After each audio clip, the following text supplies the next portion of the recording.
কবে মজবে তবে খাও, এখনই খেয়ে নেবো। আমি আর থাকতে পারছি না। ওফো, এটা রোদে দিয়ে খেয়ে আরো ভালো লাগবে। দারুণ হয়েছে। হ্যাঁ, নুন মশলা ঝাল। তোমরা প্লিজ, এখন আমলকি বাজারে অ্যাভেলেবেল, নাও, আনো আর বানাও, আর বাড়িতে বানিয়ে সারা বছরের জন্য রেখে দাও। খেয়ে দেখো। আমি আর কথা বলতে পারছি না, আবার খাবো। নমস্কার বন্ধুরা, আমার চ্যানেলে তোমাদের সবাইকে স্বাগত জানাই। এর কিছুদিন আগে আমি একটা মিষ্টি আচার ছেড়েছিলাম আমলকি। আজকে ছাড়বো ঝাল আচার। ঝাল আচার বলতে কিরকম বলতো, ওই আম তেল হয় না সারা বছর রেখে খাওয়ার জন্য, মশলাদার, ওরকম মশলাদার। এর মধ্যে তেল থাকবে, সারা বছর তোমরা নিয়ে নিয়ে খাবে।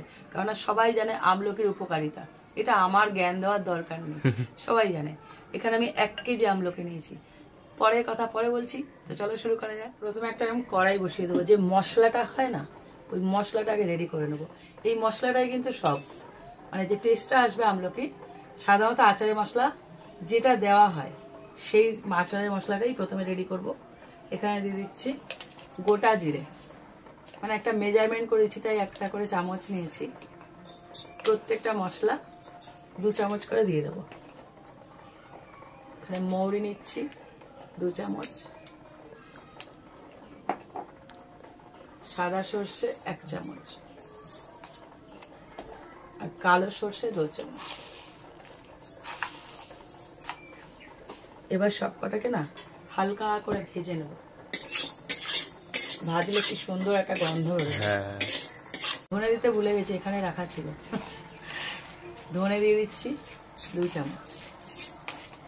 ধনে আর জিরেটাই তো মেন, আর মৌরি, সর্ষেটাও সঙ্গে থাকবে, তাতে একটা সুন্দর স্বাদ আসবে। দেখো মশলাগুলো কালার পুরো চেঞ্জ হয়ে গেছে। এর থেকে বেশি ভাজার দরকার নেই, হালকা করে এরকম শুকনো খোলায় নেড়ে নিতে হবে। এবার আমি শিলনোড়ায় নিয়ে নিচ্ছি। তোমরা এটা হামানদিস্তাতেও প্রেসারি করতে পারো, মিক্সিতে করতে পারো, তবে একদম যেন মানে গুঁড়ো না হয়ে যায়, ছাতুর মতো গুঁড়ো না হয়ে যায়, হালকা এরকম খিচখিচ মানে দানা দানা থাকতে বেটে নেব।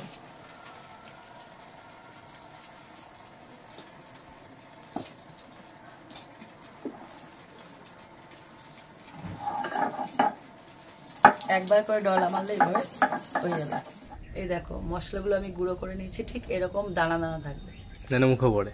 হ্যাঁ, না মুখে পড়ে বলতে আচার যখন বানানো হয় না, ওটা খেতে ভালো লাগে। হ্যাঁ, এদিকে আমি বসিয়ে দিচ্ছি আমলকি। আমলকিটা বসানোর জন্য জল বসিয়ে দিচ্ছি। উনানটার তুলনায় এটা ছোট হয়ে গেছে যে। ওপর থেকে এরকম একটা ফুটোওয়ালা মানে ছিদ্রযুক্ত পাত্র বসিয়ে দেবো, তলায় জলটা ফুটবে। আর এখানে আমি বলছিলাম না 1 কেজি আমলকি নিয়েছি। 1 কেজি আমলকি পরিষ্কার করে ধুয়ে মুছে নিয়েছি। এবার বসিয়ে দেবো সেদ্ধ হওয়ার জন্য। সেদ্ধ হবে নাকি? ওপর থেকে একটা ঢাকনা দিয়ে দেবো। তলায় জলটা ফুটবে। কেন জলে সরাসরি দেওয়া হয় না, কারণটা আর কিছু না, আমলকি তো ভিটামিন সির জন্য খাওয়া হয়, ক্যালসিয়াম, আর তার জন্য এই ভিটামিন সিটা যাতে নষ্ট না হয় তাপে হবে ভেপারে, কিন্তু সরাসরি দেবো না। তো হতে থাকুক সিদ্ধ, বেশি না, 12 থেকে 13 মিনিট অথবা 15 মিনিটের মধ্যে এটা কাজটা হয়ে যাবে কমপ্লিট। এই 15 মিনিট হয়ে মধ্যেই সেদ্ধ হয়ে যাবে। 15 থেকে 20 মিনিট সেদ্ধ করবে, এরকম সেদ্ধ হয়ে যাবে। দেখো কালারটা পুরো চেঞ্জ হয়ে গেছে। এবার এটাকে নামিয়ে পুরো ঠান্ডা করে নেব।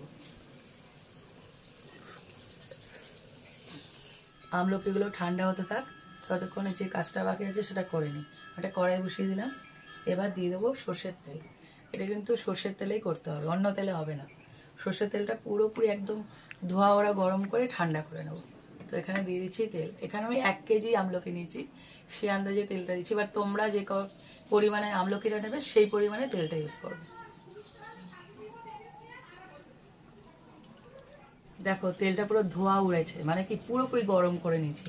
ঠান্ডা তেল দেওয়া যাবে না, এরকম গরম করে তারপর এটা আবার ঠান্ডা করে নেব। গরম করে কিন্তু আবার ঠান্ডা করতে হবে, কিন্তু ওটা গরম করতে হবে। কি আজব, মানে জাল দিয়ে নিতে হবে তেলটাকে। হ্যাঁ, তেলটাকে পুরো গরম ধোয়া ওরা গরম করে, যেমন মাছ ভাজার তেল হয় না, সেম ওরকম গরম করে এবার ঠান্ডা করে নেব। ওদিকে আমার আমলকিও ঠান্ডা হচ্ছে। বসে থাকি। এই দেখো সব নিয়ে বসে পড়েছি, সমস্ত কাজ শেষ, এবার শুধু মেশানোর পালা।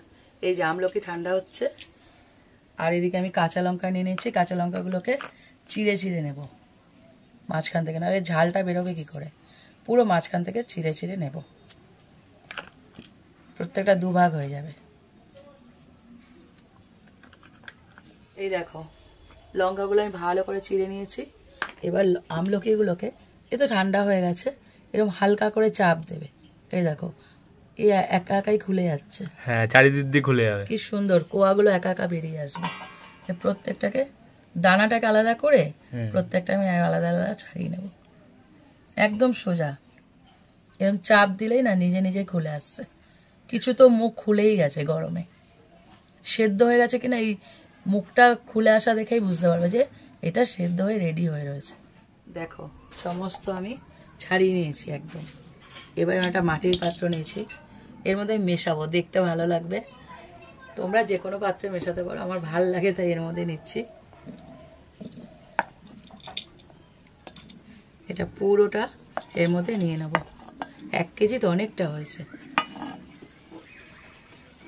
এটা সারা বছরের একদম মিশিয়ে নিচ্ছি। এবার দিয়ে দিচ্ছি মশলাটা, যে মশলাটা বানিয়েছিলাম, পেশাই করা হয়েছে যে মশলাটা। হ্যাঁ একদম দরা যাতে দিতে হবে, হ্যাঁ মানে এটাই তো স্বাদ হবে। অবশ্যই ওলট পালট করে ভালো করে মাখাতে হবে, যেন প্রত্যেকটার গায়ে মশলাগুলো লাগে। এবার দিয়েছি চেরা কাঁচা লঙ্কাগুলো, দিয়েছি লবণ। লবণটা দেখবে যে কোনো আচারে খেতে, ঝাল আচারে একটু বেশি যায়, খেয়াল করে দেখবে। লবণ কিন্তু কম হয় না, একটু চড়া লবণ হয়, তো সেই হিসাবে লবণটা অ্যাড করতে হবে। দিয়েছি বিট লবণ, এটাই স্বাদ আসবে। হলুদের গুঁড়ো দিয়ে দিচ্ছি, কাশ্মীরি লঙ্কার গুঁড়ো, এটাই ভালো কালার আসবে একটা। শেষে যাবে আসল জিনিসটা, যেটা ছাড়া আচার একদম সম্ভব না, সেটা হলো গরম তেলটাকে আমি ঠান্ডা করে আরো নিয়েছি। কাছে নিয়ে চলে আসুন, নাহলে আবার পুড়ে যাবে। হ্যাঁ, এই গরম তেলটা কিন্তু ঠান্ডা করে তারপরে দিতে হবে।